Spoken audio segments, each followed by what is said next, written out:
जैसे बुढ़ापा हो मालूम न पड़े। हमारे कहने का अभिप्राय ये है कि बाल खुद उगते हैं, लेकिन उस तरह से उनको बनाना पड़ता है। पसीना खुद निकलता है, साबुन से उसको धोना पड़ता है। तो जो लोग विकार के निवारण के लिए साधन और अभ्यास की आवश्यकता नहीं समझते हैं, वो जीवन के एक पहलू से अपनी आंख बंद कर लेते हैं। बुखार अपने आप आ जाता है तो बुलाना पड़ता है, लेकिन दवा करनी पड़ती है। तो मन में भी कई तरह के बुखार अपने आप आ जाते हैं। जैसे शरीर में बुखार आता है, जुकाम होता है शरीर में, वैसे ही मन में भी कई तरह के बुखार आते हैं और उनके निवारण के लिए औषधि करनी पड़ती है। तो ये माया भी जीवन में स्वाभाविक आती है। हो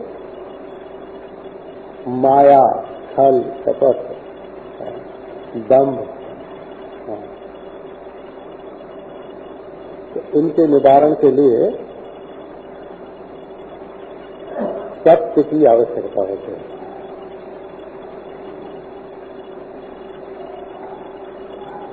सत्य बोलना जो है वो परम धर्म है, क्योंकि जो सत्य बोलेगा उसके मन में सत्य जानने की इच्छा का उदय होगा, और सत्य जानने की इच्छा का उदय होगा तो सत्य जानने का साधन करेगा, प्रयत्न करेगा। जिज्ञासा होने पर जानकार से वो जानने की कोशिश करेगा, और जब जानने की कोशिश करेगा तो जान जाएगा। तो जीवन में सत्य से प्रेम होना सत्य ब्रह्म के अनुभव का पहला सोपान है। अब कहो कि हम तो ब्रह्म को जानना चाहते हैं, सत्य चाहे कुछ भी हो। तो इसमें बात क्या होती है, बोले हमको पैसा चाहिए, चाहे ईमानदारी से चाहे बेईमानी से। जो आदमी सत्य से प्रेम नहीं करेगा वो यही कहेगा ना कि हमको तो पैसा चाहिए, चाहे ईमानदारी से चाहे बेईमानी से। हमको तो भोग चाहिए, चाहे बेईमानी से चाहे ईमानदारी से। अब आप सोच लो कि आपके मन में सत्य से कितना प्रेम है, अब हम क्या बताएं हैं? और यदि सत्य से सच्चा प्रेम नहीं है तो आप परम सत्य को जानने के लिए कितने उत्सुक हो, हैं? आप जान के करोगे क्या जब आपको सत्य की जरूरत ही नहीं है, सत्य को आप धर्म ही नहीं समझते।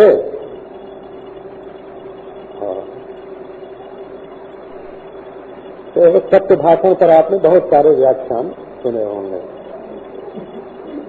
सत्या न प्रमदितव्यम, धर्मान न प्रमदितव्यम। सत्य से प्रमाद मत करो, धर्म से प्रमाद मत करो। स्वाध्याय न प्रमदितव्यम, स्वाध्याय से प्रमाद मत करो। वेद में एक मंत्र आता है, जो वही अमृतम अभिवदति समूलम वही परिभुष्यते। वो जड़ के साथ सूख जाता है जो झूठ बोलता है, क्योंकि उसके मन में सत्य का पक्षपात न होने से अपने प्रति वो अन्याय कर रहा है। आप इस बात को ध्यान में देखना, कभी आपको सोचने विचारने का मौका मिले।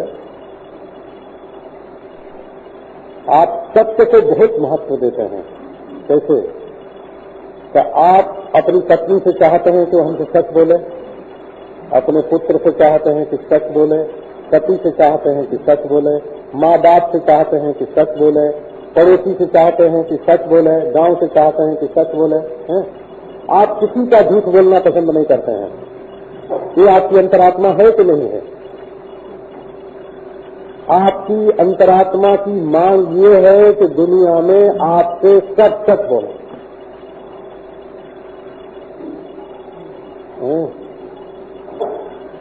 तो आप अपनी अंतरात्मा पर उस समय कुल्हाड़ा चलाते हैं जिस समय आप खुद झूठ बोलते हैं, माने सत्य के प्रति महत्व बुद्धि आपके मन में है कि नहीं है? पत्नी झूठ न बोले, पति झूठ न बोले, बेटा झूठ न बोले, बेटी झूठ न बोले, बहू झूठ न बोले। आप ही चाहते हैं कि नहीं चाहते हैं? नहीं तो आपकी लड़की एक दिन आपसे आके झूठ बोल जाए, देखो तमाशा। आपका बेटा झूठ बोले, आपके माँ बाप झूठ बोले, मतलब यह है कि झूठ के प्रति आपके मन में स्वाभाविक अनादर का भाव है। तो जब आप खुद झूठ बोलने लगेंगे तो वो अनादर आपका अपने प्रति भी हो जाएगा, है ना? तब आप अपने को हीन समझने लगेंगे, और जब आप अपने को हीन समझने लगेंगे तो सबसे बड़ा अन्याय आप अपने साथ करेंगे। बेचैनी आपको मिलेगी, दुख आपको होगा, गिलानी आपको होगी।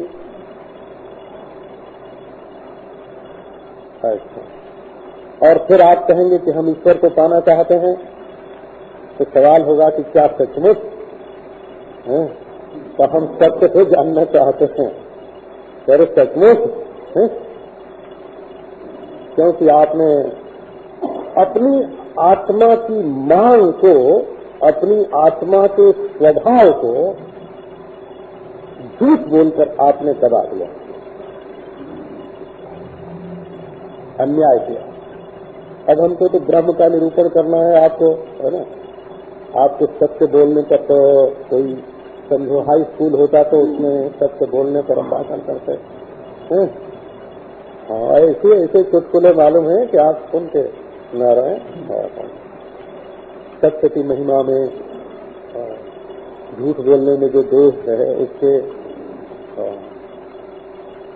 बचपन में हमने बहुत पढ़े हैं, बहुत सुनाए हैं, सुने हैं, सुनाए हैं।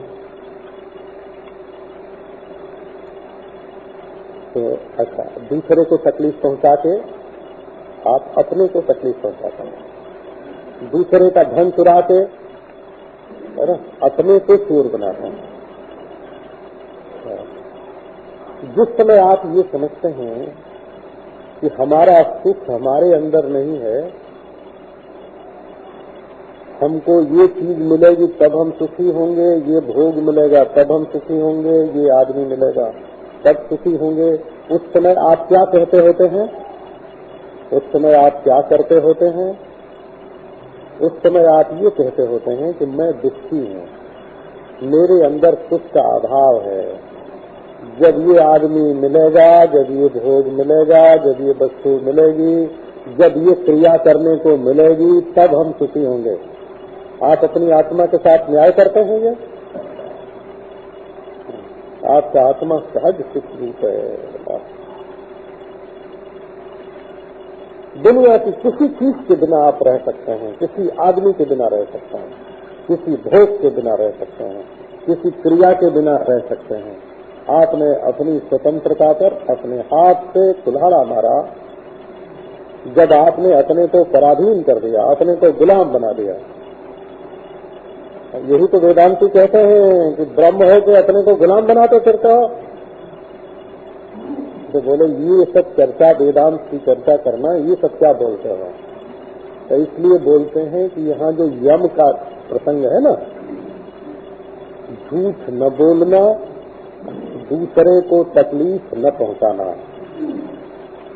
दूसरे का माल न हड़पना, अनुचित रीति से ब्रह्मचर्य का भंग न करना, और बिना जरूरत के अपने पास बहुत सी चीजें इकट्ठा न करना। इन 5 बातों को बोलते हैं यम, है ना? जो लिखते हैं वो लिख लें, जो जानते हैं वो याद कर लें, है ना? और जो दिल में बैठाना चाहते हैं बैठा लें। झूठ नहीं बोलना 1, किसी को तकलीफ नहीं पहुंचाना 2, किसी का माल नहीं हड़पना 3, अनुचित रीति से ब्रह्मचर्य भंग नहीं करना 4, और बिना जरूरत का माल इकट्ठा नहीं करना ये 5। इनका नाम है यम। अगर ये आप 5 आपके पास हैं तो जमराज आपकी मुट्ठी में है, हाँ, ये यम अगर आपके पास है तो यमराज आपकी मुट्ठी में है। न आपको नरक में जाना पड़ेगा, न आपको पुनर्जन्म में जाना पड़ेगा। ये पांचों को अपनाओ। तो बोले कि एक तरह झूठ बोलने की आदत पड़ गई है, और जब बोले जब सीधे ही बोले। एक परिवार में हमने देखा हो, जाके हमको बहुत रहना पड़ता था, तो सीधी बात ही कोई नहीं करता था। सब व्यंग बोल के, कटाक्ष बोल के आपस में एक दूसरे, पति बोले पत्नी से तो कुछ कटाक्ष करते हुए, और पत्नी बोले पति से तो कुछ कटाक्ष करते हुए हैं। और महाराज सब सबके ऊपर चोट ही करते रहते थे दिन भर। तो घर में शांति कहाँ से रहे, चैन कहाँ से रहे? सरलता से बात करनी चाहिए, सीधे सीधे सीधे बात कर लेनी चाहिए, हैं? ये तीर क्या मारना? बाण की चोट मरहम पट्टी से मिट जाती है, सांप का जहर उतर जाता है। पर ये सांप की जो बहू है सांपिन, और बाण की बहू है बाणी, बोला तो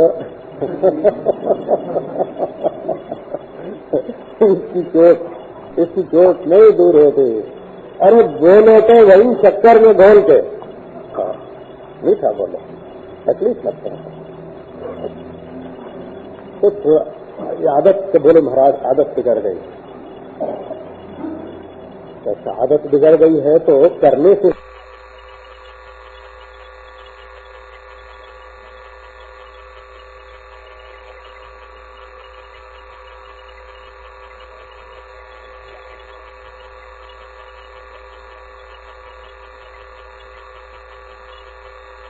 पत्नी से कड़वा नहीं बोलेंगे, गुरु से कड़वा नहीं बोलेंगे, हैं?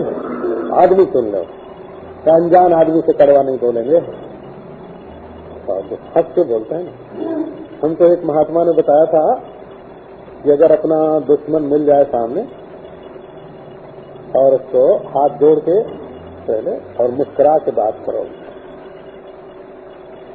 तो आधी जीत तुम्हारी हो गई, दुश्मन आधा हार गया। अच्छा, और आज अगर वो तुम्हारे घर में आ जाए तो अपने से उसको ऊंचे बैठाओ और अपने से अच्छा खिलाओ और अपने से बड़ा मान के उससे बात करो, तो वो पूरा दुश्मन तुमसे पूरा का पूरा हार गया, पूरा का पूरा हार गया हो, है ना। किसी को बहस में हरा देना या कहता आज बच्चे को खूब खूब खूब सुनाया है ना, तो आज तुमने सुनाया, कल वो सुनाएगा, तो बारी आज तुम्हारी बारी है, कल इसकी आएगी, वो तो लौट के तुम्हारे पास आने वाला है। तो हमने कई बात देखी है। हमको पहले सन्यासी के दर्शन की जो याद है ना, वो जब मैं 8 वर्ष का था हो, जब की याद है। परमहंस जगन्नाथ पुरी जी महाराज हमारे घर पे आते थे, तो उसके पहले की तो याद नहीं है, पर उनकी याद है। तो समझो कि 50 वर्ष हो गया साधुओं का दर्शन करके। तो हमको ये बात, जो निंदा तुम दूसरे की करोगे, जो कलंक तुम दूसरे के ऊपर लगाओगे, वही निंदा और वही कलंक तुमको लगेगा। ये बात मैंने 50 जगह देखी है। और तुम किसी की जितनी चोरी करोगे, हिसाब लगा के कम से कम ब्याज के सहित उतनी चोरी तुम्हारी भी हो जाएगी। तो ये हम बताते हैं, देखा हुआ बताते हैं, हमें नाम मालूम है, हमें घटना मालूम है। 2 रुपया इधर से आता है उधर जाता है। कौन मुट्ठी में बांध के जाता है कि कौन मुट्ठी बांध के रखता है, दूसरे के ही हाथ तो लगता है ना। तो 4 बात ध्यान में रखने को। एक तो पैसे के बारे में दूसरे का हक मारा न जाए और जरूरत से ज्यादा इकट्ठा करके दूसरों को भूखा न रखें। पैसे के बारे में 2 बात। और ब्रह्मचर्य के बारे में जितना वैध है, जितना विहित है पति पत्नी का समागम, उससे आगे न जाए, उससे आगे न बढ़ाएं। दो बात है। और किसी को अपने से जानबूझ के तकलीफ न करना, कर्म से, वाणी से, इशारे से, परोक्ष में, अपरोक्ष में कैसे। और सत्य बोलना धर्म नहीं है, आपको फिर दोहरा के बताते हैं। सत्य बोलना धर्म नहीं है।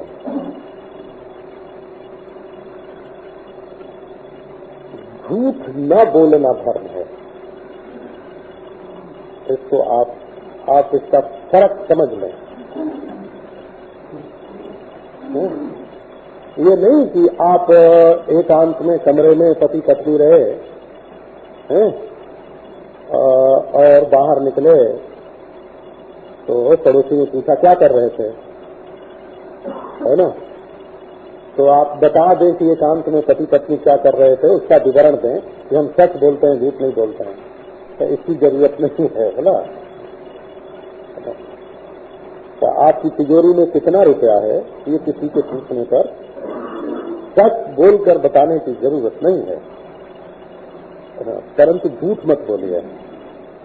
उस बात को हंस के भी टाल सकते हैं, दूसरी चर्चा भी कर सकते हैं, उसको सभ्य रीति से भी कोई बात उस ढंग में कर सकते हैं। ये यम की बात है। इसका सबसे बढ़िया आधार क्या है? अब देखो आपको, ये यम अपने जीवन में आवे तो इसका सबसे बढ़िया आधार क्या है? तो देखो, एक तो श्रेणी होती है ना मनुष्यों की, आप उसको काटो मत।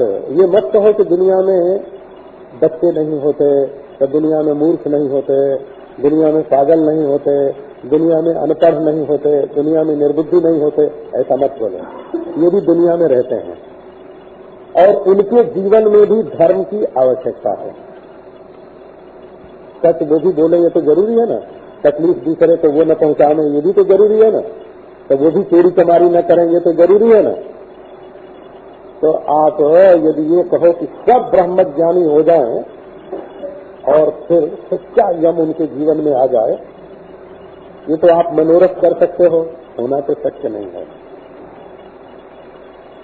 तो देखो, किसी से ये कहते हैं कि तुम धर्म के अनुसार जीवन व्यतीत करो भाई, तो ना, अगर अधर्म करोगे, धर्म का पालन नहीं करोगे तो तुमको नरक में जाना पड़ेगा, और तुम्हें पशु पक्षी आदि की जोनियों में जाना पड़ेगा, तुम्हारे जीवन में दुख आएगा है। अधर्म से नरक में जाना पड़ता है और धर्म का पालन करने से स्वर्ग की प्राप्ति होती है, उत्तम कुल में जन्म होता है, सुख मिलता है। इस बात को आप काट के फेंको मत। हम सनातन धर्म के व्याख्याता हैं। हाँ, अच्छा, तो हमें आगे दुख न मिले, दुर्गति न मिले, नरक न मिले है, इस भय से, और हमको स्वर्ग मिले, सुख मिले, इस लोभ से मनुष्य के जीवन में अधर्म का त्याग और धर्म की स्थापना आनी चाहिए, और ये व्यवस्था भी रहनी चाहिए। इससे जो लोग निकाल फेंकना चाहते हैं वो कोई समाज का भला नहीं करते हैं। जब जिसको ब्रह्म ज्ञान न हो या ब्रह्म ज्ञान की इच्छा न हो, उसके लिए झूठ रोकने का, हिंसा रोकने का, चोरी रोकने का, व्यभिचार रोकने का ये एक रीति अच्छी रीति नहीं है। अच्छी रीति है क्यों? इसके देह से अलग है आत्मा, और देह के छूट जाने पर भी रहती है और उसको अपने कर्म का फल भोगना पड़ता है। कितनी बढ़िया बात है। तो कहोगे आपकी छोटी बात है। अब देखो, भक्तों के लिए ये बात देखो क्या बढ़िया है। आप झूठ बोलोगे तो क्या आपका ईश्वर प्रसन्न होगा? आप चोरी करोगे, व्यभिचार करोगे, हिंसा करोगे, हैं? और मालिक ने जो चीज अपनी सारी प्रजा के लिए पैदा की है उसको तुम अपने बचत में बंद कर लोगे तो क्या मालिक तुम्हारे ऊपर खुश होगा? तो हमारा मालिक, हमारा प्रियतम, हमारा प्राणनाथ, हमारा हृदयेश्वर, हमारा सर्वस्व, हमारा मालिक ईश्वर हमारे ऊपर नाराज न हो, वो हमारे ऊपर खुश रहे, इसके लिए हमें दुर्गुण छोड़ना चाहिए और सद्गुण धारण करना चाहिए। उसके सामने मैली साड़ी पहन के क्यों जाते हो? अभी कल ही हमसे एक आदमी ने शिकायत की थी, आपको क्या सुनावे, कि हम अपनी श्रीमती जी को क्या समझावें स्वामी जी। वो घर में रहती हैं तो बाल बिखेरे रहती हैं, गंदा कपड़ा पहनती हैं, और जब बाजार में जाती हैं तो वो बढ़िया साड़ी पहनती हैं और वो बाल बनाती हैं और वो चमचम चमकती हैं। हम घर में देख देख करके उनकी गंदगी को ग्लानि करते रहते हैं। तो उनका सारा सौंदर्य क्या बाहर के लोगों के लिए है? एक पति कलम से कहते लो। तो भाई तुम ईश्वर के सामने अगर सुंदर होकर न जाओगे, सद्गुणी होकर न जाओगे, सद्भाव से युक्त होकर के नहीं जाओगे, दुर्वासना और दुर्गुण और दुर्गंध अपने शरीर में ले करके जाओगे उसके सामने, तो क्या पति को प्रसन्न करने, स्वामी को प्रसन्न करने का यही तरीका है? तो देखो हमारे जीवन में सद्गुण आवे, इसका आधार क्या है? तो धर्म भी इसका आधार है बोला, ईश्वर का प्रेम, ईश्वर की भक्ति भी इसका आधार है। अब देखो तीसरी बात आपको सुनाते हैं। तो हम अपने मन को एकाग्र करना चाहते हैं, समाधि लगाना चाहते हैं। एक योगी है वो कहता है हम समाधि लगाना चाहते हैं। तो मन में भरी रहे वासना, दुर्वासना, और बैठे ध्यान लगाने, तो जिस चीज की वासना है उसकी याद आएगी कि मन शांत होगा। तो समाधि लगाने के लिए भी दुर्वासना का त्याग आवश्यक है। अच्छा इस बात को छोड़ दो, यदि किसी का मन मानवता की सेवा करने का हो, बिल्कुल भौतिक दृष्टि से, तब भी यदि आप अपने जीवन में सत्य, अहिंसा, अस्तेय, ब्रह्मचर्य, अपरिग्रह का धारण नहीं करोगे, है ना, गांधी जी क्यों सबसे बड़े नेता हो गए? बुद्ध क्यों इतने बड़े महात्मा हो गए? तो यदि सद्वासना, सद्गुण, सदाचार को धारण नहीं करोगे तो मानवता की भी तो प्रतिष्ठा नहीं हो सकती। तो मानवता की प्रतिष्ठा के लिए, अपने लोक परलोक को बनाने के लिए, अपने ईश्वर को संतुष्ट करने के लिए, और सर्व रूप में ईश्वर है ना, उसके प्रति कहीं भी दुर्भाव न करने के लिए, समाधि लगाने के लिए सद्गुण की आवश्यकता है, सत्य, हिंसा, अस्तेय, ब्रह्मचर्य की आवश्यकता है अपने जीवन में। तो अब आधार देखो, आपको क्या सुनावे हैं? हाँ, ग्राहक बारंबार हमारी दुकान पर आवे, इसके लिए भी सद्गुण की जरूरत है। और हम इस दुकानदार के पास आवे तो हमको ये बढ़िया से बढ़िया, अच्छा से अच्छा माल दे, इसके लिए ग्राहक में भी सद्गुण होने की आवश्यकता है। ग्राहक में सद्गुण होगा तो दुकानदार देखते ही कहेगा भाई ये परेशान करने वाला आदमी नहीं है, अच्छा आदमी है, कीमत ठीक चुका देता है, बहस मुबालता नहीं करता, इसको ठीक मान लो। माने व्यवहार में भी सद्गुणों की आवश्यकता है। तो आपको देखो व्यवहार में कोई पति पत्नी आपस में, है ना, भोग करना चाहते हो और मार मार के भोग करें, गाली दे दे के भोग करें, तो उनको भोग का आनंद आवेगा? तो बिना सद्गुण के अर्थ भी नहीं सुख देता, बिना सद्गुण के भोग भी सुख नहीं देता, बिना सद्गुण के मानवता की सेवा नहीं होती, बिना सद्गुण के धर्म नहीं होता, बिना सद्गुण के ईश्वर प्रसन्न नहीं होता, और बिना सद्गुण के समाधि नहीं लगती। तो ये सब हुआ, किस आधार पर हम अपने जीवन को सद्गुणी बनावें? अच्छा ये बताओ, क्या आप अपने अंदर दुर्गुण धारण करके प्रसन्न होते हो? चोरी करके आपके दिल की धड़कन नहीं बढ़ती है? हाँ, लड़ाई करके क्या आपको बेचैनी महसूस नहीं होती है? तो अपनी प्रसन्नता के लिए भी आपको सद्गुण धारण करना चाहिए। वो बोले कि आप तो बहुत वेदांत सुनाते हैं, तो अभी हम वेदांत के पास पहुंचे नहीं, ये बात करते करते बोला। हाँ, छोटी मोटी बातों का नाम वेदांत नहीं हुआ करता। वेदांत से जीवन की, है ना, जीवन का आखिरी मकसद, आखिरी लक्ष्य है। वेदांत मंजिल नहीं है, मंजिले मकसूद है बोला। हाँ, धर्म मंजिल है, मानवता की सेवा मंजिल है, अंतःकरण की प्रसन्नता मंजिल है, योग मंजिल है, ईश्वर की प्रसन्नता मंजिल है। और वेदांत जिस वस्तु का वर्णन करता है वो तो मंजिल है, मकसूद है बोला।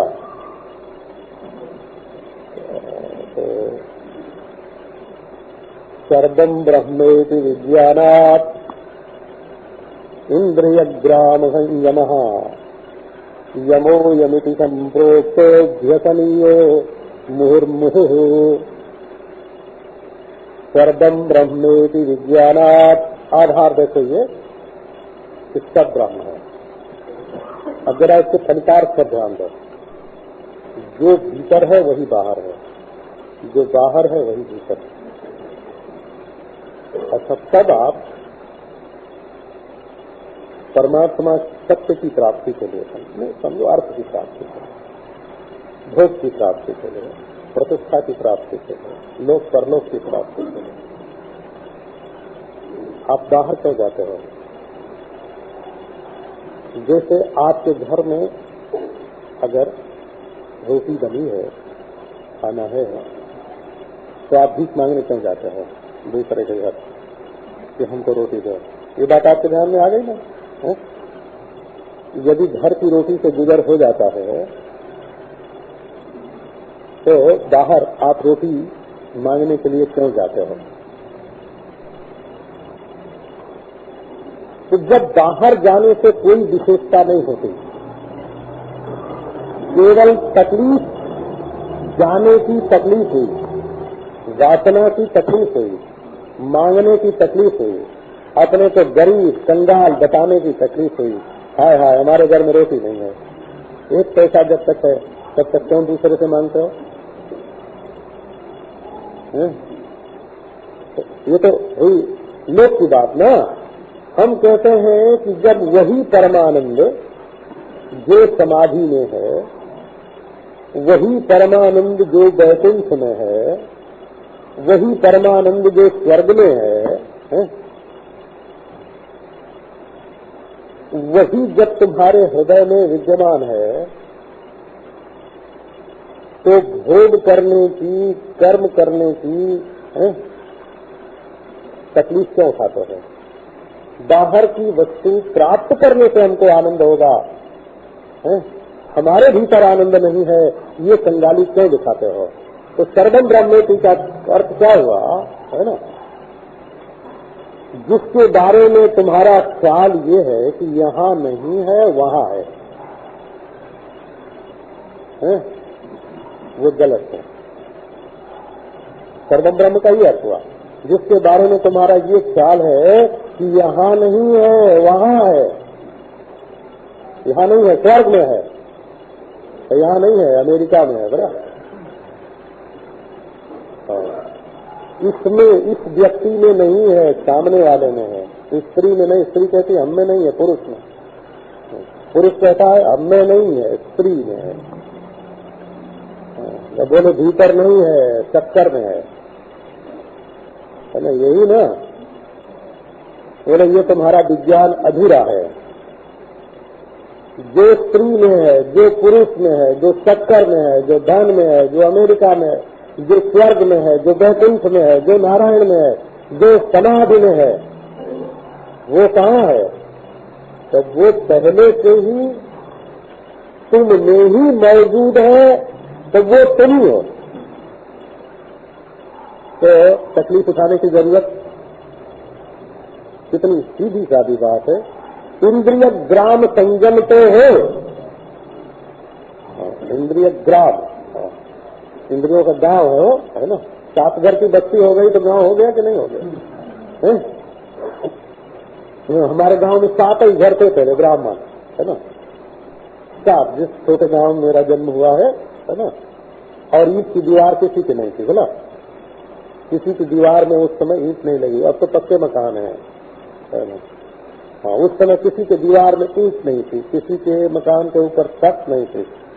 7 घर का गांव था, 7 घर ब्राह्मण थे।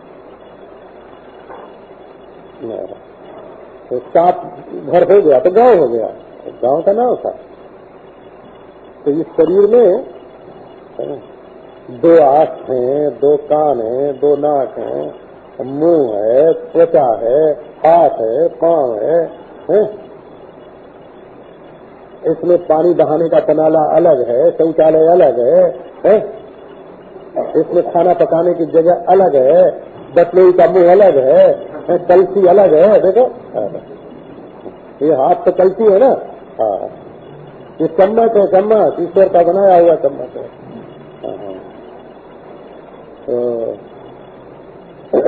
तो सब है इसमें। तो इंद्रिय ग्राम, इंद्रियों का गांव है। तो इसको काबू में किस आधार पर रखना? तो ये हुआ कि भाई काबू में नहीं रखेंगे तो व्यापार नहीं चलेगा, काबू में नहीं रखेंगे तो श्रीमती जी रूठ जाएंगी, ये के लिए आधार है। तो काबू में नहीं रखेंगे तो गांव में बदनामी हो जाएगी। कुछ भी ये सब आधार हैं जी, है ना। तो बोलते नहीं, तुम आधार ये रखो। क्या आधार रखो? कि जो मुझ में है उससे अधिक और कहीं नहीं है ना। तो हम किसके लिए? जो अब है कोई तब है, जो यहाँ है कोई वहाँ है, जो ये है कोई वो है? किसी जाति में ज्यादा आनंद नहीं होता, किसी परिवार में ज्यादा आनंद नहीं होता, किसी इष्ट देवता में ज्यादा आनंद नहीं होता, किसी मंत्र में ज्यादा आनंद नहीं होता। मंत्र तो आनंद बनाता है, यहाँ है हृदय अपना बनाता है। देवता को आनंद अपना हृदय बनाता है। स्वर्ग वैकुंठ को आनंद बनाता है अपना हृदय। ईश्वर का जो दिव्य राज्य है, स्वर्ग राज्य है, वो हमारे हृदय में भी है। तो मैं से ज्यादा गुण में है, मैं से ज्यादा तुम में है, मैं से ज्यादा उसमें है, मैं से ज्यादा वहाँ है, और मैं से ज्यादा अब से ज्यादा तब है? ये सब चाल छोड़ो। सब जगह बिल्कुल एक रस अविनाशी संपूर्ण आनंद भरा हुआ है। वासना का क्या काम?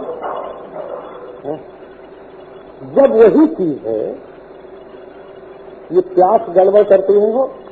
एक महात्मा समझाते हैं कि 2 सज्जन यात्रा कर रहे थे।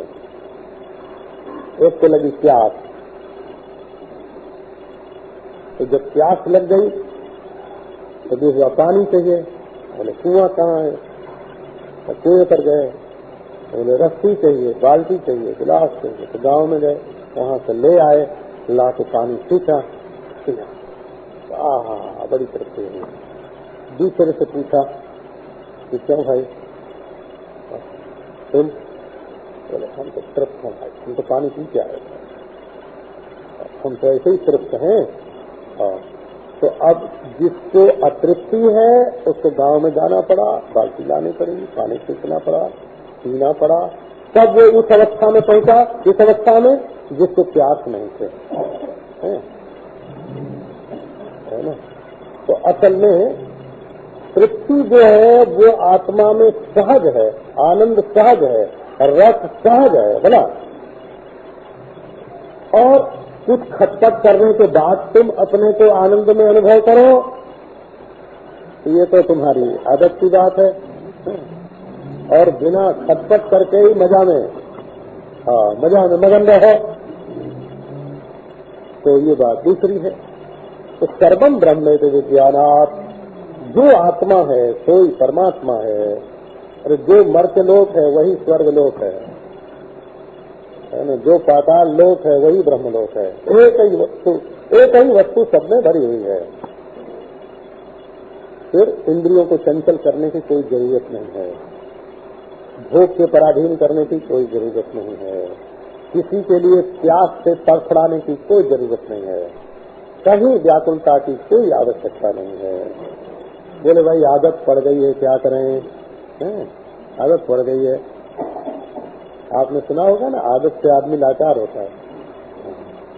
एक चोर था, उससे चोरी करने की आदत पड़ गई थी, बिना चोरी किए रहा नहीं, तो साधु हो गया। साधु हो गया तो जब रात को सब साधु सो जाए तो उनका कमंडल वहां, उनका दंड वहां। एक दिन लोगों ने पकड़ा, बोले क्या करते हैं? क्या करें भाई, आदत से लाचार है। चोरी तो छूट गई लेकिन तुम्बा फेरी नहीं छूटी, बोला। हाँ, इसका नाम तुम्बा फेरी है। तो जब आदत जीवन में पड़ गई है तो करने से ही तो पड़ी है ना, कि आदत कहीं सातवें आसमान से टपक पड़ी है। तो जो चीज करने से जो आदत पड़ गई है वो न करने से छूट जाएगी। एक दिन 2 दिन तकलीफ होगी। देखो जिनको चाय पीने की आदत पड़ जाती है, एक दिन न पिए तो सिर में दर्द होगा समय पर। हाँ, 2 दिन न पिए तो खोपड़ी फड़केगी थोड़ी, है ना। और 2-3 दिन 4 दिन थोड़ी तकलीफ चाहे के पीना बंद कर दें तो फिर याद ही नहीं आवेगी। लोग अफीम छोड़ देते हैं। हमारा मैं के कई लोगों को जानता हूँ। हम लोग गए थे गंगोत्री, आपको क्या बताएं, गंगोत्री गए तो वहाँ ये हुआ कि भाई अब यहाँ आए हैं तो सब कुछ न कुछ छोड़े। किसी ने कुछ छोड़ा। किसी ने कहा हम हिंसा छोड़ते हैं, किसी ने कहा हम, है ना, जीव का स्वाद छोड़ते हैं। हाँ, ऐसे ऐसे करके सब लोगों ने कहा भाई आए हैं तो एक दुर्गुण छोड़ के चलें। तो हमारे साथ एक से वृद्ध अभी जिंदा है, बोला, उनकी उम्र 81 वर्ष की है, टूडला से है, बाबू ज्योति। हाँ, राय साहब से पहले वो भी साथ ही गए थे। हमारे खाने पीने का सब बंदोबस्त करते है ना। हम बंदोबस्त करके किसी को नहीं ले जाते हैं, है ना। हाँ, जो जाता है तो हमको खिलाता है, हमारा बंदोबस्त करता है। हमको क्या होटल खोलना है रास्ते में? बड़ी बनाई रोटी मिलती थी, अपन मस्ती से खाते थे, सत्संग की बात करते थे, कोई बंदोबस्त अपने को नहीं करना। तो उन्होंने महाराज उस दिन भी, जिस दिन ये छोड़ना था ना, उस दिन भी सिगरेट फूंकना सवेरे से शुरू किया। हाँ, जब 12 बजे उन्होंने ये प्रतिज्ञा की थी कि 12 बजे दिन के बाद सिगरेट नहीं पीऊंगा। तो 20-22 सिगरेट उन्होंने 12 बजे के पहले पी लिया। और उन्होंने बताया कि 50 बरस से हमारी सिगरेट पीने की आदत है, 50 बरस से। हाँ, और मैंने 20-30-50 सिगरेट रोज के हिसाब से पी हैं। धनी आदमी है, बोला। उनके लड़के यहाँ कर्नल हैं, है ना, सेक्रेटरी हैं लखनऊ में, डिप्टी कलेक्टर हैं। उनके पोते भी डिप्टी कलेक्टर हैं, ये बरसाल में, बनौत में। तो बोले 10 अब छोड़ रहा हूँ। और इस बात को 6 बरस हो गए, 15 साल हो गए भी गए थे प्रबुद्धानंद साहब से, दादा साहब से 15 बरस हो गया। और सिगरेट और दिया सलाई दोनों उन्होंने उठा के गंगोत्री की गंगा जी में फेंक दिया। 15 बरस हो गए, फिर सिगरेट नहीं छुआ हाथ। इसका नाम होता है मनोबल, इसका नाम होता है आत्मबल। हे मैंने करना कि छूटता नहीं है, आदत पड़ गई है, आदत पड़ गई है। अरे आदत जैसे डाली है, जैसे डालने में तुम स्वतंत्र हो, कर करके डाली है, ऐसे छोड़ने में भी तुम स्वतंत्र हो। परंतु इसके लिए जो समत्व का आधार है ना, सर्वम ब्रह्मेति विज्ञानात्, जैसा पीना वैसा न पीना, तो पीने की खटपट कौन करे? ये निवृत्ति परायण हुआ हो, ये निवृत्ति परायण हुआ। और जब पीना न पीना दोनों बराबर है तो पीते ही रहे तो क्या हर्ज है? ये प्रवृत्ति परायण हुआ, बोला। ये दोनों पक्ष हैं इसमें, दोनों पक्ष हैं। तो खटपट में जो तकलीफ है ना,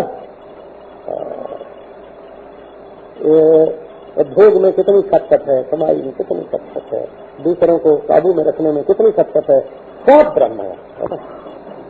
हाँ, बेटा आके प्रणाम करता है तो बड़ा विनय है ना, और नहीं प्रणाम करता है तो देखो कितना बड़ा हो गया, हमसे पैदा हुआ और इतना बड़ा हो गया कि अब उससे प्रणाम करने की जरूरत नहीं है, फिर कहना चाहिए ना हमारा बेटा इतना बड़ा हो गया। बोले नहीं नहीं, तुमको तो प्रणाम करना पड़ेगा, अब लड़ो, है ना, फिर बोलना भी छोड़ देगा प्रणाम करने के लिए मजबूर करोगे तो तुम्हारे सामने आना छोड़ देगा, बोलना छोड़ देगा। बोले नहीं, हम तुमको तो धर्म सिखाएंगे। अरे तुम पहले अपना धर्म तो सीखो, तुमने बहुत धर्म किया है कि तुम्हारा देख देख के बेटा धर्म सीखेगा, तो बुरा मत मानना भाई, है ना।